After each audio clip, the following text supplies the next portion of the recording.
தயவு செய்து நீங்க சிந்திச்சு பாருங்க. திமுகவுக்கும் ஸ்டாலினுக்கும் உதயநிதி ஸ்டாலினுக்கு என்ன சம்பந்தம்?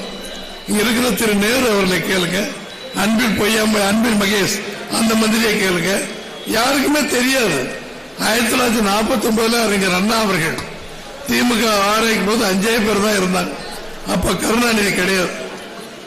நாமல நெடுஞ்செழியன், ஈவிகே சம்பத்து, சிபி சித்தரசு, மதியழகன், இன்னொருத்தர் போன ஒரு 5 பேர் தான். அதுக்கு பின்னால இடையில வந்து பூந்தவர் நம்ம கருணாநிதி. 49 ஆண்டு கட்சியை தன்னுடைய பேச்சாற்றலால், தொண்டர்களுடைய அருமையான உழைப்பால் 67 47 67 வரைக்கும் ஆட்சி செய்த காங்கிரஸை வீட்டுக்கு அனுப்பி திராவிட முன்னேற்ற கழகத்தின் ஆட்சியை கொண்டு வந்தவர் அறிஞர் அண்ணா, பேரறிஞர் அண்ணா அவர்கள். அது உங்களுக்கு எல்லாம் தெரியும். 2 வருஷம் தான் 69 இறந்துட்டார். அவரு 67 தேர்தல் நடக்கும் போது உங்க ஊர்ல இந்த எம்ஆர் ராதா சங்கிலியானவர் தானே, அவரு நேர எம்ஜிஆர் போய் வீட்டில் சொல்றார், இவர் தொலைஞ்சிட்டாருன்னா திமுக ஜெயிக்காது, காங்கிரஸ் வந்துடும் சொல்லி அன்னைக்கு அவர் காங்கிரஸ் சப்போர்ட்டா இருந்தார். சொல்றார். 67 குண்டடிப்பட்ட எம்ஜிஆர் அவர்கள் படுத்த படுக்கையாக இருந்து தன்னுடைய மஃப்ளரை கட்டி அப்பவே கும்பிட்டார், திமுக கழகம் வெற்றி பெற வேண்டும், அறிஞர் அண்ணா அவர்கள் வெற்றி பெற வேண்டும், எல்லோரும் உதயசூரனுக்கு வாக்களியுங்கள் என்று சொல்லி எம்ஜிஆர் அவர்கள் கேட்டுக்கொண்டார்கள். அவர் கேட்டுக்கொண்டதற்கு இணங்க அத்தனை தொகுதிகளிலும் வெற்றி பெற்று பேரறிஞர் அண்ணா அவர்கள் ஆட்சி புரிந்தார்கள். ஏங்க அப்ப அண்ணாவுக்கு இதுல பங்கு இல்லையா? எம்ஜிஆர் கேட்டதுனாலதான் வெற்றியா நீங்க நினைக்கலாம். அது நான் சொல்லல. அறிஞர் அண்ணா அவர்கள் வெற்றி பெற்று முதலமைச்சராக அந்த காலை, அடுத்த நாள் காலை எல்லாரும் அவரை போய் பார்க்க போறாங்க. பார்க்க போனா எல்லாரும் மாலையெல்லாம் போட போறாங்க. சீஃப் செக்ரட்டரி, டிஜிபி அவ்வளவு பேர் போறாங்க. ஐயா, நான் முதலமைச்சரானதுக்கு என்னுடைய தம்பி, என் இதய கனி எம்ஜி ராமச்சந்திரன் தான் தகுதி படைத்தவர். அவர் ஓட்டு கேட்கவில்லை என்றால் எனக்கு இந்த ஓட்டு கிடைச்சிருக்காது. எனவே எம்ஜிஆர் உடல்நலமாகி வரட்டும், அப்புறம் என்னை மாலையை பாருங்க, நான் பார்த்துக்கிறேன், போயிட்டு வாங்க. இந்த செய்தி புரட்சி தலைவர் எம்ஜிஆருக்கு தெரிஞ்ச உடனே, அப்பெல்லாம் செல்போன் கிடையாது, ஒன்றும் கிடையாது, தொலைபேசி மூலமா பேசி, அண்ணா மக்கள் உங்களை தேர்ந்தெடுத்திருக்காங்க, நீங்க ஆட்சிக்கு போங்க, மக்கள் மரியாதை ஏத்துக்கணும் சொன்னதுக்கு பின்னால அந்த மரியாதையை வாங்கினார்.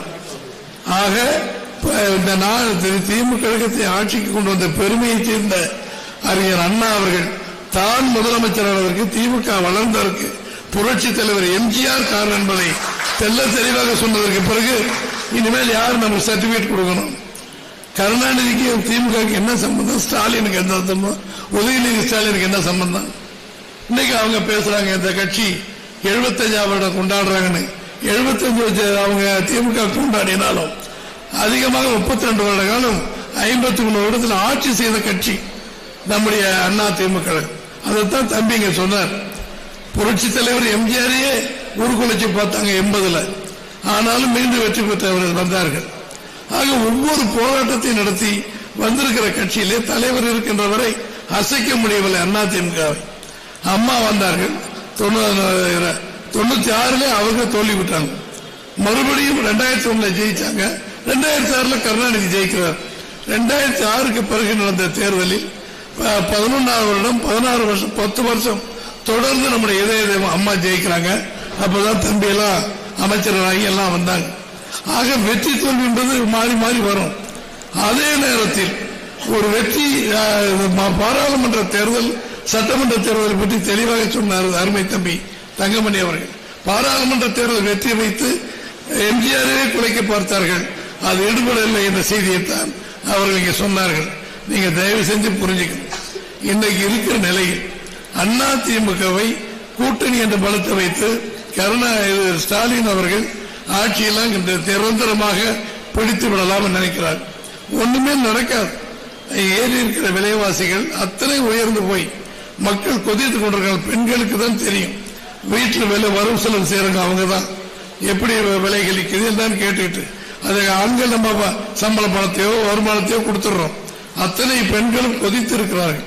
அதை நம்ம தெளிவா போய் சொல்றதுதான் அன்பு சகோதரி கோகுலேந்திரா அவர்கள் இந்த பகுதியின் பொறுப்பாளர் இருக்கிறவர்கள். நான் எல்லா பகுதிக்கும் போனேன், ஸ்கூட்டர்ல போனேன், ஆட்டோல போனேன். அப்படி நான் கள ஆய்வுன்னு நானும் மாண்புமிகு தம்பி திரு தங்கமணி அவர்களும் அருமை சகோதரி கோகுலேந்திரா வந்திருக்கோம்னா புதுசா நாங்க பூத கண்ணாடி போட்டு இது கள ஆய்வெல்லாம் செய்யறது இல்லை. நம்மளே சுய பிரயோஜனம் பண்ணிக்கணும். ராமன் வந்தா குப்பனுக்கு பிடிக்காது, குப்பன் வந்தா சுப்பனுக்கு பிடிக்காதுங்கிற மாதிரி இந்த ஆட்டிடியூட், இந்த நிகழ்ச்சி, இந்த இது மறையணும். அதை நீங்க ஒவ்வொருத்தரா உட்கார்ந்து ஒற்றுமையை பாருங்க.